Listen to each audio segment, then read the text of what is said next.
Welcome to Revenue Boost, a marketing podcast, the most valuable podcast for business leaders who need a boost in revenue and business growth. I'm your host, Carrie Curran. With over 20 years of marketing agency experience driving client and business growth, I now run RBMA, Revenue-Based Marketing Advisors, where we help businesses like yours effectively scale revenue growth. Visit revenuebasedmarketing.com or connect with me on LinkedIn today. In this episode of Revenue Boost, a marketing podcast titled SEO Strategy for Business Leaders, Unlocking the Path to Increased Visibility and Revenue, you'll learn how to transform your brand's digital presence with a sustainable, high-impact approach to SEO and content marketing. I sat down with my former clients and old industry friends, Brent Bouldin and Scott Gardner of New Media Advisors. We discussed the power of a robust SEO and content strategy to future-proof brands and drive sustained revenue growth. With our combined decades of experience in digital marketing, Brent, Scott, and I discuss the evolution of SEO from a tactical tool to a strategic foundation for business success. We discussed best practices for creating a center of excellence, building in-house expertise, and effectively securing executive buy-in to prioritize SEO as a critical revenue driver. For business leaders and marketers alike, this episode reveals actionable strategies for aligning SEO with core business metrics, empowering internal teams, and using data-driven insights to capture more market share and increase visibility. Let's go.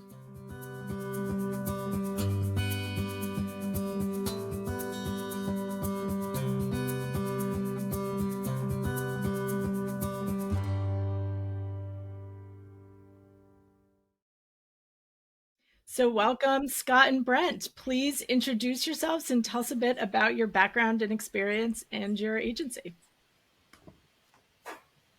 Yeah, my name is Brent Bouldin. I'm based in Charlotte, North Carolina. I've been in the digital marketing space for about the last 20 years. Started my career in management consulting, did a whole lot of traveling, needed to get off the road. And so I took a job at Bank of America where I got my start in digital. Led some large functions there for about 10 years and then went and led marketing and media at Choice Hotels. And my partner, Scott Gardner, and I stepped out of there about 4 years ago to start New Media Advisors. Yeah, and Gary, hey, Scott Gardner. I've also been in digital with a primary focus in search, almost 24 years now. Did the first 10 years of my career launching startup search agencies, some pretty cool technologies back in the early mid-2000s. Then jumped in-house is where I met Brent, worked at B of A, helped build and run the SEO and content centers of excellence, jumped to Choice Hotels, helped run a lot of digital channels there. And then as Brent mentioned, we launched our firm about 4 years ago. Excellent. Well, thank you both. I'm very excited to have you on today. I think we've met multiple times over the years, both in your Bank of America capacity and Choice Hotels. So it's really exciting to have you on today. So tell me a bit about more about New Media Advisors and kind of what your strategy is behind that and how you're helping brands today. Yeah, our model is really meant to be consultative. And, we work directly with in-house brands, in-house teams to really help them understand the criticality of SEO, the modern strategies, and how to integrate SEO functions, content functions throughout the organization. We cater more to the mid-market, large enterprise brands. And, we felt like, Carrie, back in our careers at B of A and Choice Hotels, we had fantastic agency partners and lots of good, internal capabilities, but we found that early on, a lot of that capabilities and know-how stood on the side of the agency. Yeah. So we were big believers in trying to build centers of excellence and bring that know-how in-house and really build people, processes, tools, systems to rebalance the scales a bit. And that's kind of what we bring to bear with clients. We act more like a fractional SEO or content channel leader, and we partner with brands and their in-house teams to accomplish those missions and also help them work more effectively with their agency partners. So our bailiwick really is at the intersection of enterprise with SEO and content. Excellent. And so go ahead, Brent. No, I would just add that, the other thing that we sort of always hypothesized when we were in-house was that the opportunity to work with the folks that we met during the pitch process was important to us. We would meet awesome partners and leaders and people that we thought could really change our business and help us. But then after the start of the engagement or shortly thereafter, we would get a fairly junior group of folks coming in to work on the business. So part of what we do is when clients work with us, you're getting to work with very senior leaders that have been in-house for 15 plus years, and you're getting that consistent face. We're not doing that thing where we roll people off constantly and sort of train folks on the client's dime. So I do think that's a differentiator as well. Yeah, and it's so important today. We've all been in the industry for a really long time and seen SEO kind of be the undervalued channel, and now is a little bit more front of mind. And today it really needs to be that foundation of a lot of the any of the media strategies and plans. And talk about a bit about how you believe that a really solid SEO foundation can help kind of future proof or super proof Mm-hmm. future proof a brand for that continued success and growth. Yeah, I mean, I think SEO, to your point, has sort of been traditionally undervalued. I think it's been viewed as more of a sort of technology function that you do as part and parcel of launching a website. You brush it up periodically, and a lot of brands, if they do it at all, they treat it like that. I think what we see is that brands that treat it like a marketing channel that drives top of funnel and mid funnel traffic, that gets you visibility out into Google, which is, we've often called it the world's largest focus group, where people are raising their hands to declare what they're looking for. And it's the stuff that you're trying to sell. So you got to be there. So sort of communicating that in a way that executives can understand it, where they can sort of buy into the vision that, oh, this is actually it's more valuable and there's more to it than perhaps I thought there was. And so we believe in sort of helping folks tell that story internally through good data, good storytelling, letting them see sort of how SEO is a complement to all the other marketing channels that you have. And frankly, if you're not doing SEO, that forces all your marketing channels to work infinitely harder, because somebody's going to come out, type in your brand and your product. You're not there. Your competition that is doing SEO is just going to sit there and pick that traffic off. And so it's really vital, and it's really sort of additive to what you're doing in the other spaces. Right. And so how do you are you seeing that brands or the executives on the brand side of the marketing teams starting to understand the importance of that? Or are there ways that you need to kind of convince them the importance of making it a core part of the strategy? I think that you mentioned the evolution of SEO and the awareness of SEO. I think nowadays most executive leaders know the criticality of SEO and search, but I still think prioritization is important. So we found that brands that can have more of a internal evangelist who can really trumpet the value of SEO, the positive impacts on the business, and really the mandate to grow. Back with data, they can kind of get more buy-in, get more funding, get more prioritization.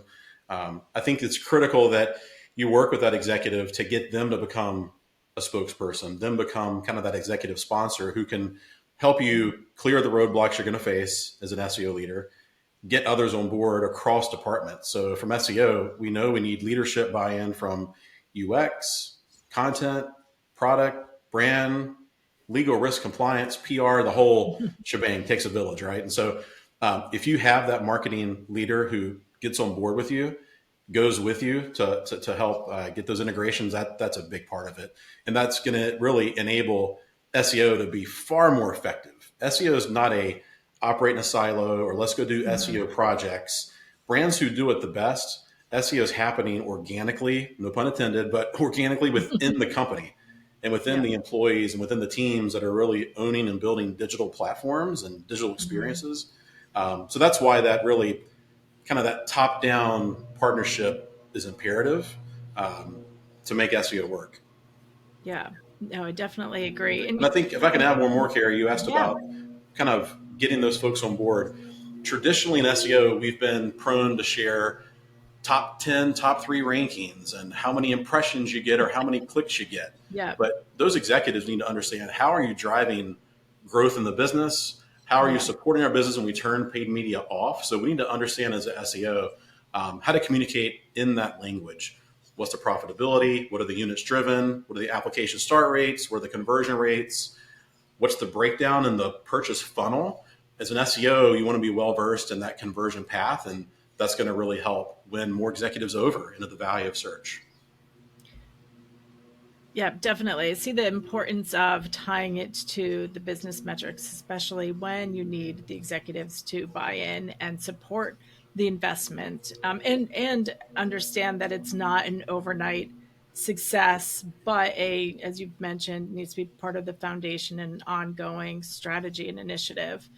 So how are you making sure that you're aligning the SEO strategies content with those metrics that matter to the business?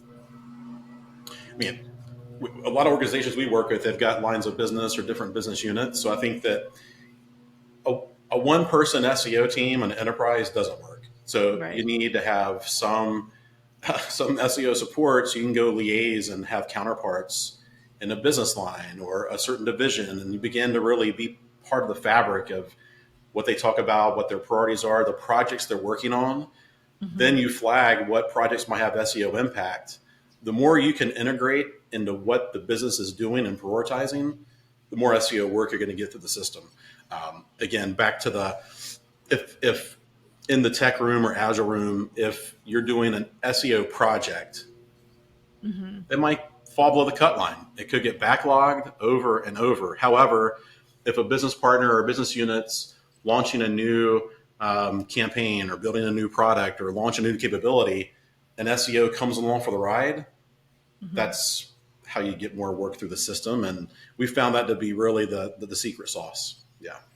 Yeah, I would just say, the metrics sort of flow out of that relationship that Scott talked about, where you're getting ingrained in the work they're doing and you're understanding sort of what metrics they care about. And Mm-hmm. for us, that differs client to client, division to division. We want to sort of focus in on the metrics that move the needle in their business. And so, as he mentioned, it's not necessarily top 10 rankings or top 3 rankings.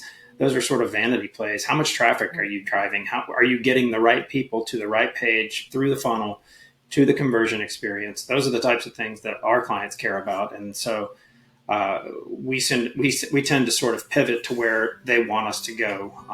They sort of set the target and we skate towards it. This episode of Revenue Boost, a marketing podcast, is brought to you by Kriglu. Want to boost customer acquisition while saving time and money? Meet Kriglu, an AI-powered omni-channel bid management platform designed to optimize your ad spend. Kriglu intelligently adjusts bids across channels, ensuring your ads reach the right audience at the lowest cost.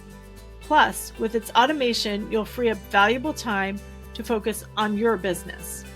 The result? Efficient, cost-effective growth, all while maximizing your marketing budget. Ready to scale smarter and faster? Visit Kriglu.com, Kriglo.com, and start saving today. Yeah. And so what we've seen over the years with SEO, definitely becoming less of a tactic and more of a strategy. I've also been kind of watching the growth of content strategy, content marketing, which there's a lot of overlap. And to some of the points you made earlier of the SEO needs to be a big part of that content strategy development. What are you going to write? How are you going to write it? How it's going to live on your website? I talk about kind of the center of excellence framework and the importance of that to partner with how you're helping build those centers of excellence and how, Scott, you mentioned it needs to be more than one person. Talk about your process there and why it's important. Yeah. I mean, I think that there are different flavors of this. If you go for like a formal COE, you're going to need to have headcount, budget, bring the right folks in. A lot of times they're individual factions working on similar projects in organizations. Yeah. So for example, one client has multiple pockets of content writers. They have their own little mini content strategy and they've got their own teams and they're doing great work. once, SEO often acts like the glue. Yeah. We're touching all those teams, partnering with all the teams in terms of what people really search for and what they're looking for and the intent behind the search. So you can then inform those content stakeholders of why we're going to write the content and how we meet that customer need. So often as SEO, we're acting as like the customer advocate, but in those little pockets, we're often giving folks, hey, this team's doing it this way, and that team learns from it. When we bring these teams together, that's when the magic kind of happens. And that's when you gain efficiencies, you get folks in the right seats, you don't have redundancy, and you kind of have like this mastermind group of, in this case, content strategists, content writers, content editors, content marketers that understand the business, understand the customer, integrate search, understand distribution across channels and measurement. So that's kind of how we've done it in the past, is we try to stitch teams together, trying to go in and get funding for an entirely new organization and get an HR to go recruit those people. That's a difficult task. So I think it's more working with the current resources and trying to centralize things a bit more. You mentioned the growth of content. I mean, the truth is, as we know, content is what fuels search. If you don't have content, there's nothing to show up. And if you're not sort of stitching those teams together and using search to inform that content, how are you deciding what to write about? In most cases, the answer to that question is you're writing about what's important to you as the brand. And 9 times out of 10, that is not what's important to the customer. And so having that lens of search, what are people looking for? How does our brand sort of fulfill that need? And then speaking to the role that the brand plays in helping that customer achieve whatever the objective is really the kind of the guiding principle there, because otherwise, you're just sort of guessing. What do we want to say? What do we think they want to hear? That doesn't work. Yeah. No, and definitely to your point, it goes back to even the basics in SEO of, from a banking perspective, customers are searching for loans versus banks are, their activity is lending. Going back to some of those basic functionalities of content, you need to make sure that it's aligning with your target audience. For sure. You talked about your impact framework that has really helped drive success for your clients. Share a bit more of what that entails. Yeah. So obviously you touched on earlier that SEO does take time to ramp and drive impact. But, when Brent and I started the firm, we knew that clients we work with, we need to demonstrate like some quick wins as part of the long-term game. So the impact framework's an acronym. It lets us really come in and over the course of 3 to 6 months can be compressed. We identify opportunities and issues. We make a focused plan with the client. We then prioritize all the work to be done, effort, impact. Then we talk about acting and executing on that prioritization list, creating repeatable models that begin to be ingrained in the culture of the brand. And then last is kind of taking ownership. While we're there to help jumpstart these initiatives, back to our earlier discussion, we do believe brands can take more control and build more institutional know-how, and taking ownership from the brand's perspective, the client's perspective is really important. And so we kind of help facilitate that and empower them to do that. That hits on one thing that we didn't talk about at the top, Carrie, which is this belief that we have of sort of teaching our partners how to fish a little bit. We both worked with great agencies, but the model at many of those agencies was to sort of stay around as long as possible, land and expand and try to sort of get as much business as possible out of the relationship. I've worked with agencies in some places that have been there upwards of 15 years. And so not if that's the model, that's fine. But we sort of believe in teaching them how to do the work we're doing so that at some point they've got the know-how to take the steering wheel and do it themselves. And we can go and be a resource if they need us on an on-call basis. But it's important that brands know how to do this, and all of the institutional know-how doesn't sit on the partner side. Right. Well, and I love creating the kind of repeatable framework aspect, because that's really going to be the core of your center of excellence. So very smart recommendation. So can you talk a bit of some of the successes that you've been able to help drive for your clients? Yeah, we've had a number of successes. One I can highlight, and Scott might be able to highlight a different one, is we work with a regional bank out on the West Coast, multi-state, but not huge. Their business had largely been driven person to person. It was a relationship business, and the world was going online. They wanted to get online, but their site was mainly thin content and syndicated content that they got from large content providers that syndicate to a lot of folks in banking.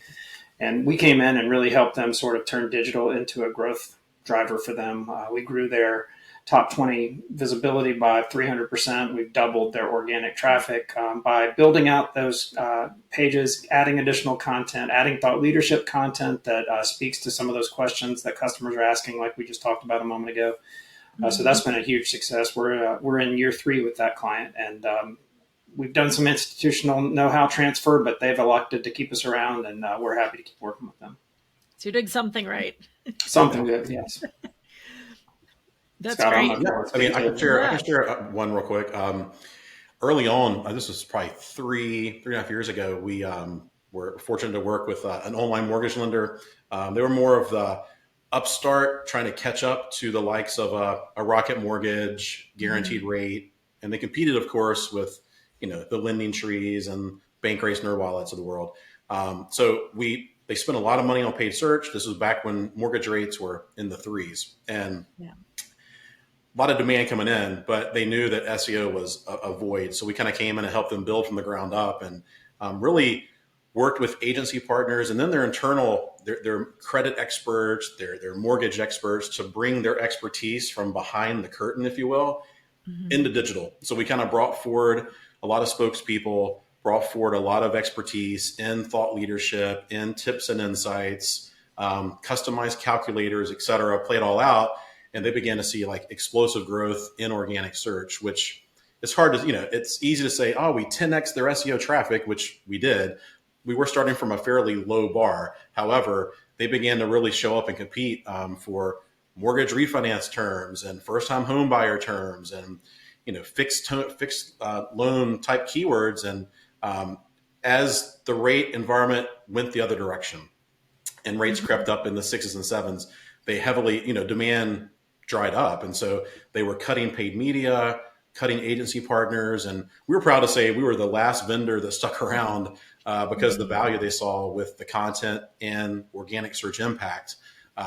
It was a really big factor for them. Once they turned off all their paid media, they still drove demand and kept the pipeline fairly full in a difficult climate. So that was a good case study for us.